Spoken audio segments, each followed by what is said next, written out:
On this episode of A State of Control, we talk about time and project management, the importance of milestones, the difference between project programming and commissioning, and who's left to turn the lights out. All that and more on A State of Control. The network for the AV industry.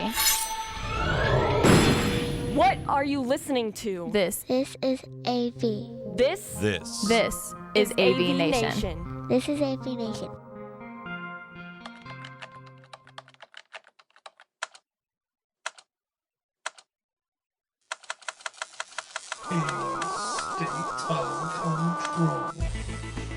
A State of Control.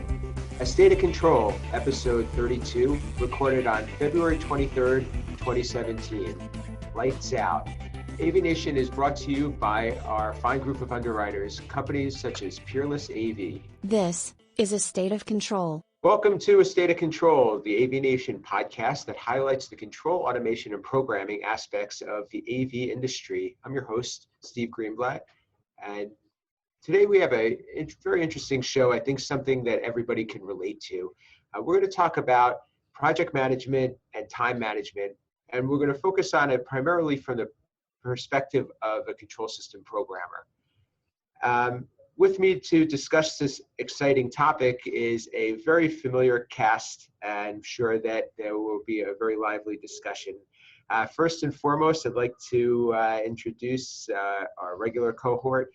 His name is Uncle Richie, Rich Fregosa. How are you today, Rich? Good. Mellow West Coast greetings. Everybody's favorite Uncle Richie. Probably the whole purpose of this show is to be able to figure out some cool tag name for one of our guests coming up. I won't give away the secret yet. Yeah, we're trying to. I'm about halfway through building my arc based on all the rains that we've got up here in Northern California. So good to be back. I'm glad to be feeling better finally. It only took me a month. It'll be. I'm looking forward to spending time with this rogue gallery we got. Very nice. Well, with that precursor, let's introduce our next guest, Mark Lavecchia from BMA Software Solutions. Welcome back, Mark. It's good to have you. Thank you. It is really good to be back. It's good to circle up with you guys again. Looking forward to the topic and looking forward to the fact that of the four of us, I have the second most amount of hair, which is really exciting to me. Very interesting. It just dawned on me. So last but not least is another familiar face. His name is Bernard Morgan from ICS Plus. Welcome, Bernard. Thanks for joining us. Glad to be here. Well, excited to be back, and this is going to be a great topic. Excellent. So we've talked a lot about different aspects of a project that can help to achieve a successful outcome. We've talked about scope of work. We've talked about documentation, and we've talked about writing good code that can be maintainable. Today, we're going to talk about the ways that we can get involved in planning a project. And let's start with you, Rich. What do you do when you're approaching a project? How can you kind of lay that groundwork, educate a customer, and what steps could be taken to try to get the outcome that you're looking for?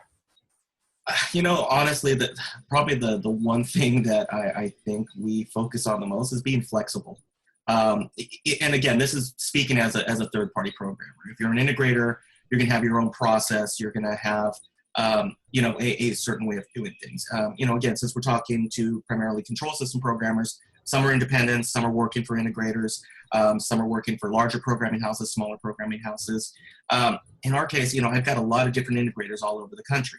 They all kind of have different ways of doing things. Some are smaller organizations, some are larger ones. And, what we found is being flexible enough to work with what they have and then step them through and say, let's find ways to make you more successful. Here's the things that we've taken and provide them the tools. What we found is, there has to be a willingness to play with the team. And you never know which team you're going to be playing on at that point. And what we've found is over the years, there's a couple of tools that kind of work in terms of when you're dealing with multiple companies or multiple personalities, or you may have people on-site and off-site. And we try to establish those as the norms in the beginning and then try to remain as consistent as possible throughout the project.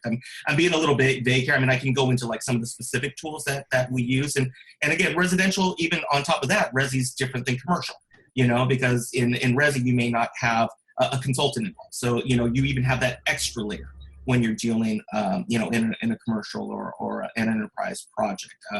But the first part is if you're in this business, you got to be willing to roll with the punches is part one. So for Bernard, I know that you not only manage projects for yourself, but also manage projects with a team. When you approach a given project, what are the criteria that you look for in terms of being able to know that this is something that's going to be a good fit? And is there a way that you can have a little bit of say over how to make sure that project gets executed effectively? I think the first thing you really have to look at when we look at projects is points that involve other integration points or other parties to tie into, or basically other systems. I think one of the key things is when we look at projects, I think one of the biggest areas, points of coordination. It's always been, hey, we have to coordinate with the integrator that we're working on the project, but then as systems would get more complex and our reach of what we're doing seems to keep on going outwards, now we have to talk about not just only the network team, but now we're talking to the telephony team. Now we're talking to the Active Directory people. Now we're talking to the servers. And typically that's different individuals that on enterprise, or on an organization. So at this point now, it used to be just 2 points of communication, maybe 3, which would be the integrator and the customer. Now that point of conversation is gone out 3 to 4 times more, because all these different critical path items are all necessary to be turned on at the same time for the project to be successful. It takes one of those 4 items not to be there, and then we won't be able to deliver the final control system. And that's what I think the project management really needs to, the whole thing of the project management is making sure everybody knows all the moving pieces and what they need to be and the time they need to be delivered in. So it sounds to me like good communication and information flow is pretty critical. Yeah, I think so, especially when you're dealing with, 3, 4 different parties all at the same time. Sure. Mark, when you're approaching a project, and I know that we've discussed this in a lot of different aspects, the idea of getting that information and preparing your team to be able to be successful, I think is pretty critical, because you of course want to be able to maximize the time, the benefit of the time that you put into a project. Do you have any techniques that you use to be able to extract that information and I know that you work a lot of times with partners that you do regular business with. Is it training? Is it something? Do you have different tools that you use? Well, there are a lot of things that we try to do, but the one thing that we almost always do on every project is make sure that whoever is hiring us to do this job, whatever the components are, in my business, it's generally going to be an integrator, and we are exclusively in the commercial world. All right, so by that, we're protected a little bit in terms of what we're going to do. We've probably a few times before, so we've got that benefit going into it. But what we'll do is we'll start each project with making sure that whoever we're working with understands. And I know this sounds a little self-serving, but the reality is we're the last ones in. Okay. I was thinking that I would like to change the name of my company to Lights Out, because I feel like we're the last ones to turn out the lights when we're leaving, right? Nobody's going to get that job signed off until that system is 100% punched and commissioned. And the one thing that we push to the people that we work with is, from a programming perspective, we start every job with the end in mind first. What I mean is, I want to know when you need to turn this room over, because I can communicate with them and they can communicate with me. But if we don't have a firm set of milestones that need to be, that they need to understand, what happens is we end up getting caught in the back in the backflow. What I mean by that is, look, you're going to start this job, and we all know there's this new job, and we're doing this building, and there's 18 rooms, and it has to be done by July 14th, 2020, because the president has a meeting in this room at 11 o'clock that day. I don't know why people do that, but it's probably to create that sense of urgency. So what we do is we go, okay, if this has to be done by here, then I need to be loading my code here, this date. Okay, in order for me to load my code by this date, I need to have submittals, panels, functionality, and approval by here. In order to get you that, I need drawings by here. I need bill of materials. I need functionality. I need graphical identities for their corporate use of their colors and their logos. I need all of these things here so that by the time we get here, there are no surprises. And if we, from that point, then what we have to do is we have to give them updates on where we're on a regular basis. I think a lot of things integrated programmers tend to do, smaller programmers, is they tend to just figure they have the order, they're writing code, and if they don't hear from anybody, that means nothing's going on. We all know that's not the case.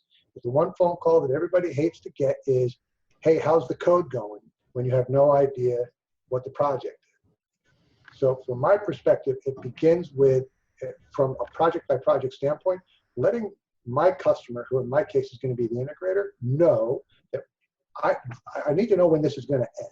And we want to make sure that it ends on time, not just because that's the goal, but one other thing, I've got other jobs behind it. People don't like to say that to their customers. I have other customers, I have other jobs, but the reality is, if your schedule slides, then you're putting me in a bad situation. And we don't know that information. Now, all of a sudden, I have a log jam. It's kind of like hitting your brakes on the highway. Somebody hits those brakes, it backs up everybody. And it's something that is a big problem in our business.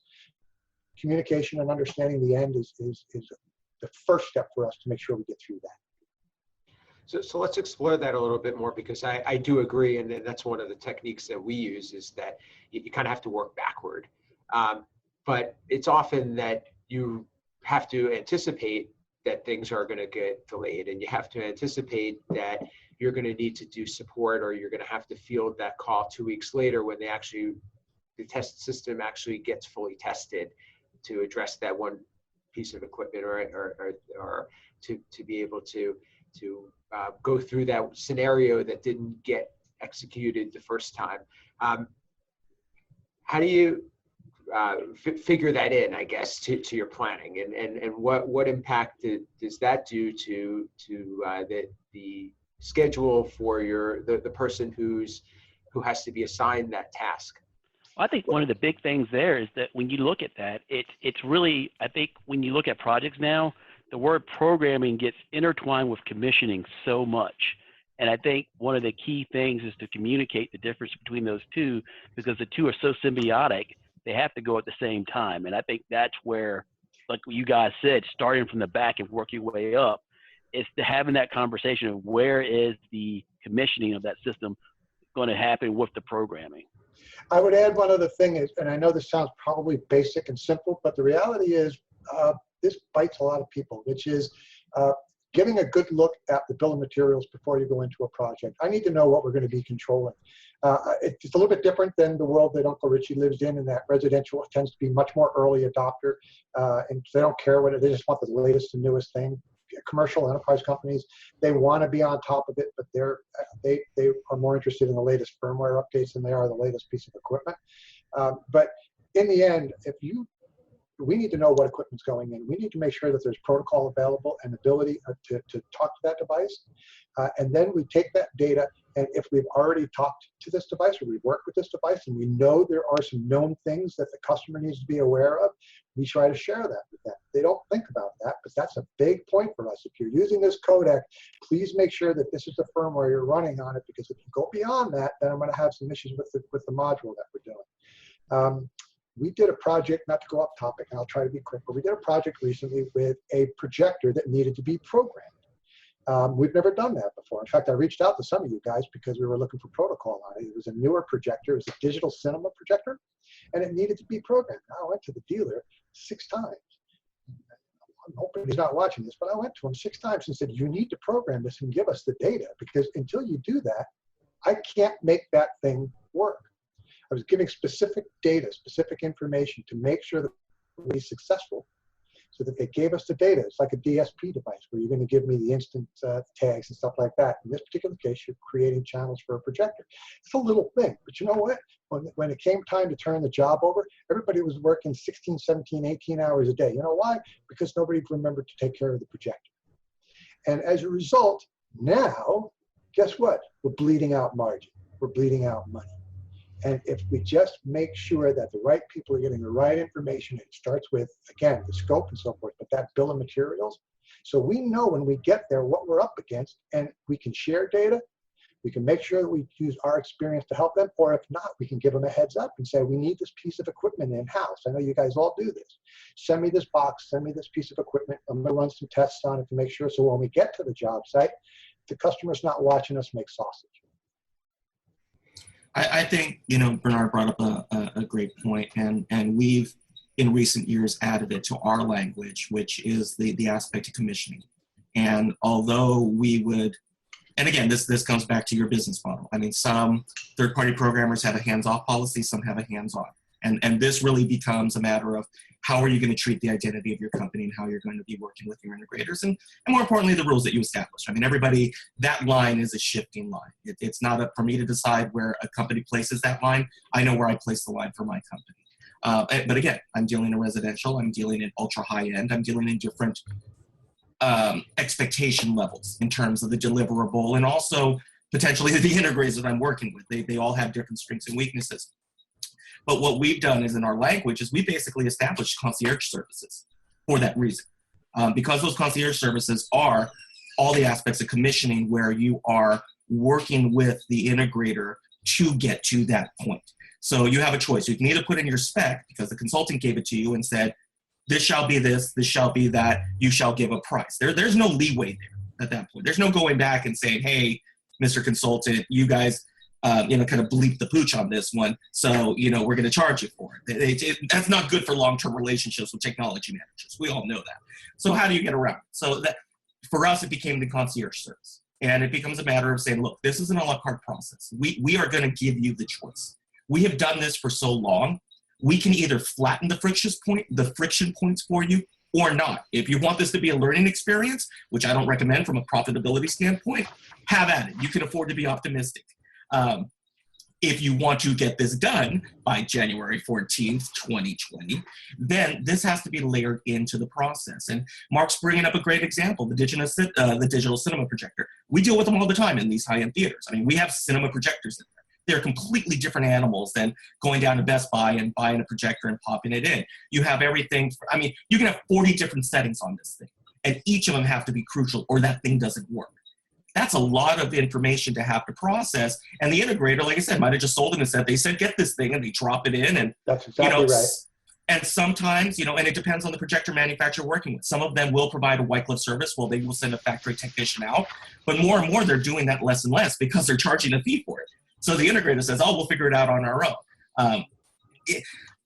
Point being is that commissioning is becoming more and more a larger part of a programmer's, because again, it's not a good descriptor anymore. Programming is the assembling of code. Programming is providing a framework for the human experience to have an end result. Within programming now, we have layered in that there is commissioning. Not only is there factory commissioning, but because again, we're the lights out guys. It is our responsibility to try to make everybody look as good as possible. And from a business model and a marketing standpoint, my feeling is that is where a lot of the education is lacking, because there's an exposure level. And by saying that, hey, I'm deeply involved in this, for some companies that's just not an exposure level that they want to take. They want to get in, they want to get out. You've given me the scope, here's the contract, here you go. And again, that depends on your business model and your approach to the business and your longevity and everything else that goes with it. Our view is look, we're honestly, we're the only ones who are forced to be the experts about everything and anything. So at this point, we are going to offer this pool of experience. And there is a fee for that. There is value for what we generated. Just 15 minutes ago, I was on a call with an integrator who was learning how to program. And the one thing that I told him, I said, the reason why people tell me I'm so expensive is not because of what the code that I just did. The reason why I'm so expensive is because I just helped you out with a thing you couldn't figure out that you didn't charge for. and that you couldn't get assistance from the manufacturer. And we talked about it before. Programmers have a bit of an identity crisis. They have a very hard time standing up and charging for what they're worth. And that's been an issue that I've seen for 20 odd years, which is you have value. You are bringing the tools that are necessary when everybody goes, oh, wow, this system turned out great. And part of that is the education and sitting with the technology managers. And like Mark said, I mean, it's a tough conversation to have sometimes, to be able to say, this is where we stand. This is how we do work. We need to be able to work together. And if you're not even able to reach me halfway to that point and understand that I have value, then we're already off on the wrong foot. Again, part one is, it's tough, but in terms of lost opportunity costs, you got to learn to stand up for yourself and be able to say, I have value. I'm here to bring, value to the project, and we're charging for it. And I think the key point is that when you talk about managing a project, that is a key deliverable that I think 9 times out of 10 is nebulous. The programmers coming on site, the programmers getting ready to load, the programmers remotely logging in. Well, has that been defined what that means? Is that programmer setting up firmware IDing? Has the system been manually tested first? And I think as an industry as a whole, as Uncle Richie said, that area is getting grayer and grayer, and it needs to get more defined. We actually have forms for larger projects. We don't do it with our regular customers, but if I'm doing a larger project with a new customer, or at least a consultant's project, we have forms that we have our integrators aware of. When they bid the project, if they come to me for a number, we go, okay, look, if you win this job, these ones I'm going to need you to fill out. One of those, referencing what Bernard is talking about, is a system ready form. And it's a form that says to them, listen, I know that you feel like it's time for the code to show up because you need somebody in there to load code. But these are the things that we need to verify because you have a set block of time that we've agreed to, that I'm going to come to that job site and commission your system. And if I get there and you're not ready for me, my schedule is all screwed up. Now I've got to make extra trips. I've got to make extra trips. I got to charge you. I've got to charge you. You're not going to like it. We're going to argue. Now we're in a problem that's doing anything except taking care of the customer. Okay. So here's a form that says, everything is installed. All the equipment is there. Everything, like Bernard said, key component, everything's manually tested. I can sit there and make it happen without the use of a control system. I have all of it set up. I can make a video call. I can receive a video call. I can make an audio call, receive an audio call. All of these things can happen before the control system's ever involved, so that when we start commissioning a control system, we're not trying to figure out whether it's the control system or your install. Now we're able to focus our time specifically on why you hired us, which is to do this. Now, what I tell my customers is, I don't care if you are ready or not, but I want you to sign the paper. Because when you sign the paper and I show up and you're not ready, that means I get to charge you extra time for the time that's beyond the block. And they go, well, let's just take a minute here and let's think about it. No, let's think about anything. All you need to do is go back to the site, check your connections, make sure everything's available, and when it is, then let me know and we will be there. And it seems like a small thing, but the reality is if you don't do that, then what you do is you get to a job site, now you're committed, now you're in, now you can't leave, you can't go away, they can't start yelling at you. You've got to be able to manage that process. My father he wasn't very good at a lot of things, but one of the things he would say to me on a regular basis was, plan your work, or work your plan. And we all know what we're going into when we get there.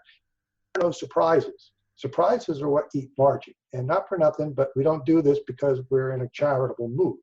We do this to earn money. We do this for a fee. And we want that fee to be profitable so we can pay our employees and have a happy life, And if you take that out of the equation, if you take the management and just rely on somebody else to do it for you, then you're going to find yourself in a hole. And that's where jobs go sideways. Jobs go sideways, lights are out, program's not done. Guess who's getting blamed? The GC? No. Lighting? No. Integrator? No. Programmer. Now all of a sudden programmer's got a bad name. Now somebody needs to hire you for programming and they go, why are you so expensive? If you take the rights. Okay. And I think that goes for integrator or independent.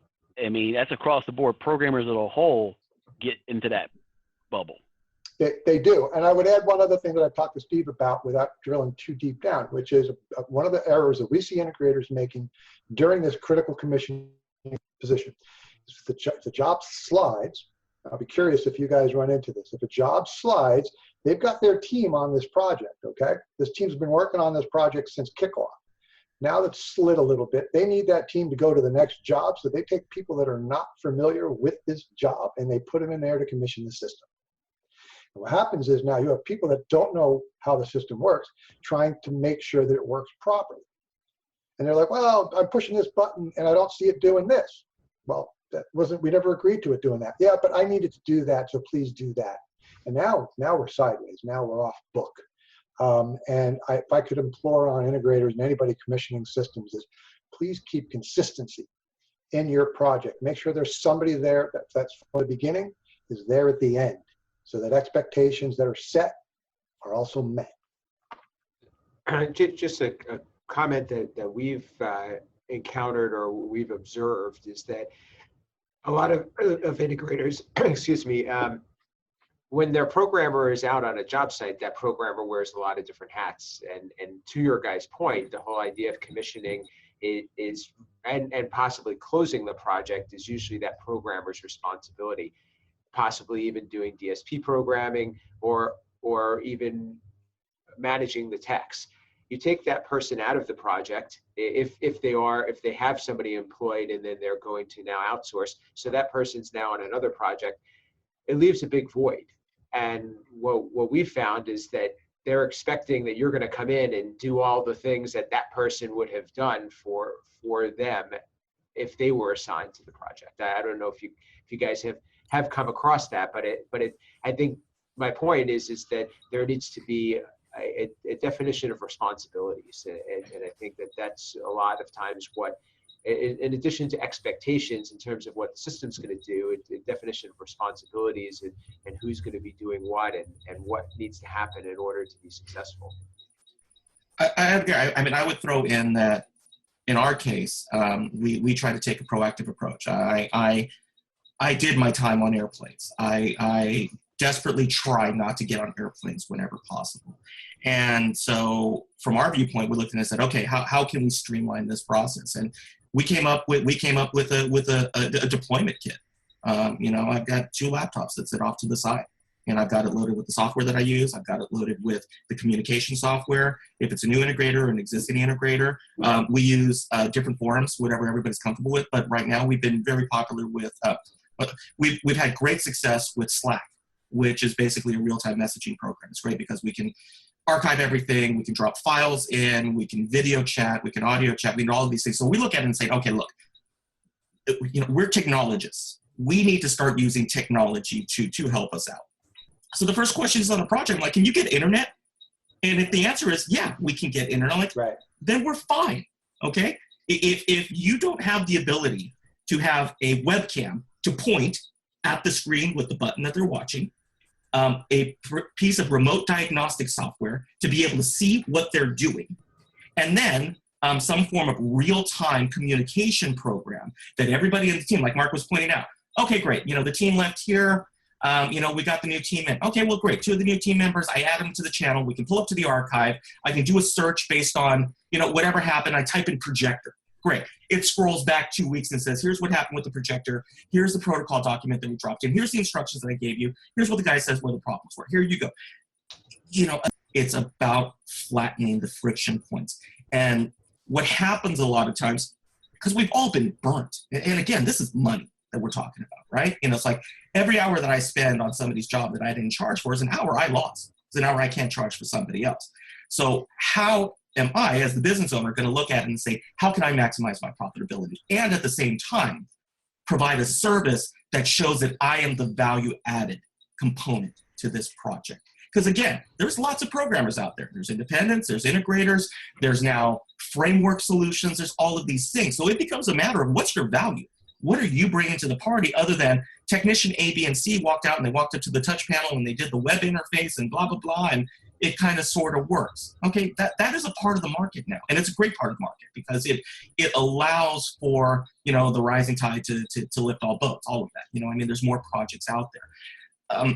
But from a business standpoint, and I think from a professional obligation standpoint of our segment of the industry, use the dang tools. Stop, saying, well, Here's a list. Here's you got. Great. That's fantastic. Legally, that covers you. Billing, that covers you. Goodwill, that's a fine line. Where are you going to be with that integrator? Again, Mark has a different user base that he works with. What about these smaller shops? What about these shops that are trying to work their way in? What about, again, somebody who's in residential? My view is kind of, how are we looking at all of the different segments that we are in this industry? And not only where we come from, but how can we help each other in this program community and say, look, these are the tools that we have. Here's how we're working together. Here's how I'm going to make your life easier. Now, if you choose not to use it, that's all right. But I found that with the integrators who do take the advice and start using the tools, it's like, holy cow, this stuff's great. We're able to get jobs done, and they build confidence and they sell more. It is something that builds upon itself. And yeah, we are this very weird part of the marketing and sales department for them when we do our job right. Because the confidence at that point to be able to finish jobs starts growing, and the salespeople and the C-level executive from that integrator is going, oh wow, that went well. You're going to be the first person on that call list at that point because you're not a problem. One of the things I think we also have to, in order to get there, Uncle Richie, I think one of the things that has been a problem in our business and continues to be for programming companies is the perception of the programmer. And the perception of the programmer is deserved because programmers almost always were working for the company that was installing the equipment. It's only been the last 24, 25 years that independent programmers have really come into play. And in our business, that's not long enough to overcome bad perception. I remember 25 years ago when we approached you with this crazy concept. Yeah, that's exactly right. I was selling for Crestron. We both had a lot of hair back then. The point here is that the perception from, at least from my perspective, the integrators is I've got a programmer, he's sitting in an office, I need him to work on this project. Okay. And so this is what he does. He programs. And in the independent programming world, there are those kind of independent programmers. They're one-person shops that are by themselves, and they take a job and they program it and move along. There are other companies like ours that are on this call right now, which have people that are designed to interact with the integrator. They're not just waiting for drawings. They're scheduling, they're calling, they're following up, they're making sure that the deadlines are where they are. Is the equipment shipped? Is this in? Is that in? All of these things. And that part of it from the very beginning, once an integrator starts realizing the amount of knowledge that we have and can bring to the table for their project, they go, this is awesome. It's like having a whole nother department. It's exactly the way we see it. We don't want to be your programmer. I want to be your programming department. I want to be involved in your, I want to price your projects for you. I want to do all of these things from beginning to the end. Let's make money together. Let's be happy about this. And let's look forward to a project and not be worried about how we're going to get out of there. So I think if you take a look at, when you talk to any project manager, they usually say that any type of traditional project management class or project management seminar, they have two major things they always talk about: communication and critical path, right? And I think in our industry, I think communication happens really well, but defining what the critical path items are when it comes to programming and commissioning systems, you don't know until you hit the ground. And I think, what Uncle Richie says is like, my business owner, my business partner is so sick of us buying laptops, but that's one of the biggest advantages we've come across of basically defining critical paths. Put the laptop on site, see what's there, what's not there before we get super engaged. And I think that's where, managing projects come down to two things, like you said, communication and defining critical paths. And I'll add in to echo what Richie said is use your tools. And I think that we're in a technology business. We should be leveraging our technology. I mean, at high speed, again, 20 years ago, we were literally at the dialing into the house on the fax line and yelling to everybody, don't pick up the phone, don't pick up the phone. Again, the first question, can you get on the internet? Yes. Then that should be the next logical step that you take. And if you aren't taking that step, you're doing yourself and the projects that you're working for a disservice. Because again, you don't have to get in the car. Those are the 20-second conversations that, like Mark was saying, is that you don't want to hit the brake lights on a project, have somebody jump on a plane or jump in a car, go down to a site and find out that it was a 3-minute typo. Right. Well, unfortunately, guys, I know it's going to have to do it for today, but I think that this is a great topic and something that we need to really continue to talk about. And I appreciate your guys' lively engagement on it. I think it's something that is going to be not only valuable for us to keep talking out, but for also for the industry to learn more about and to be able to benefit from these experiences. So with that said, I'd like to thank you guys for joining us, and of course we'll welcome you back, I'm sure, in a future show. Let's start with Bernard Morgan from ICS Plus. How can people find you, learn more about your company? The best way to do it is just hit the website at www.icsplusonline.com. Very nice. And Mark Lavecchia, Mr. Twitter. I've got 112 followers right now. Really? Yeah, I really do. I don't know 90 of them, but I've got 112 followers. Based upon the metrics, you've had 1,000% increase in your followers in the past month. It's really very exciting. So could you share for those who want to join on that list? Maybe we'll get you up to 200 very soon. How can so exciting. People reach you and learn more about BMA? First and foremost, find us at bmasoftwaresolutions.com is where you're going to find us most often. And you'll find me, messing around on Twitter, listening to the AV tweets at Mark Lavecchia. So we're out there. We're having some fun. I just looking forward to everybody joining in so we can have this discussion a little bit deeper. I think that's a great idea. Last but not least, Uncle Richie, how can everybody find you, learn more about Fregosa Design? And, you can see me first off trying to start my new page, marksnickname.com. I'm gonna start out with making the sausage Mark Lavecchia might be.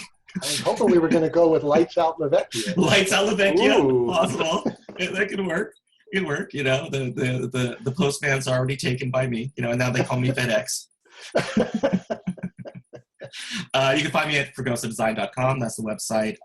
You can type in my name in the interwebs in the Googles, and I'll pop up. You can also find us here on AVNation, occasionally as a contributor on Resi Week and AV Week, and also on cepro.com.